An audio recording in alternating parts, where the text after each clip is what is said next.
আসসালামু আলাইকুম ও রাহমাতুল্লাহ। আজ আমি আপনাদের সামনে নিজেকে পরিচয় করিয়ে দিতে এসেছি। আমি আসলে কে, কি নিয়ে কাজ করি এবং আমার যাত্রার গল্প। আমি মোহাম্মদ আলামিন। আমার জন্মস্থান রংপুর বিভাগের ঠাকুরগাঁও জেলায়, আর বর্তমানে আমি ঢাকায় অবস্থান করছি।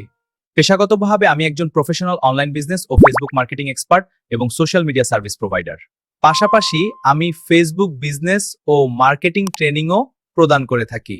2018 সাল থেকে সততা, বিশ্বাস এবং ভালোবাসা নিয়ে অনলাইন সেক্টরে কাজ করে আসছি। আলহামদুলিল্লাহ, এই সময়ের মধ্যে অসংখ্য ক্লায়েন্টের সাথে কাজ করার সুযোগ হয়েছে এবং লক্ষ লক্ষ টাকার সফল প্রজেক্ট সম্পন্ন করেছি, যেখানে মানুষের বিশ্বাসই ছিল আমার সবচেয়ে বড় অর্জন। আপনাদের ভালোবাসা এবং সমর্থন আমাকে আজকের এই অবস্থানে নিয়ে এসে ভবিষ্যতেও আরো বড় লক্ষ্য নিয়ে সামনে এগিয়ে যেতে চাই। আপনাদের দোয়া ও সাপোর্ট থাকলে ইনশাআল্লাহ আরো অনেক দূর যাওয়া সম্ভব। যে কোনো সময় অনলাইন বিজনেস, ফেসবুক মার্কেটিং বা সোশ্যাল মিডিয়া সম্পর্কিত পরামর্শের জন্য সরাসরি যোগাযোগ করতে পারেন। প্রয়োজনে সরাসরি সাক্ষাৎ করে আলোচনা করেও আপনার কাঙ্ক্ষিত সার্ভিস নিতে পারবেন। ধন্যবাদ সবাইকে পাশে থাকার জন্য।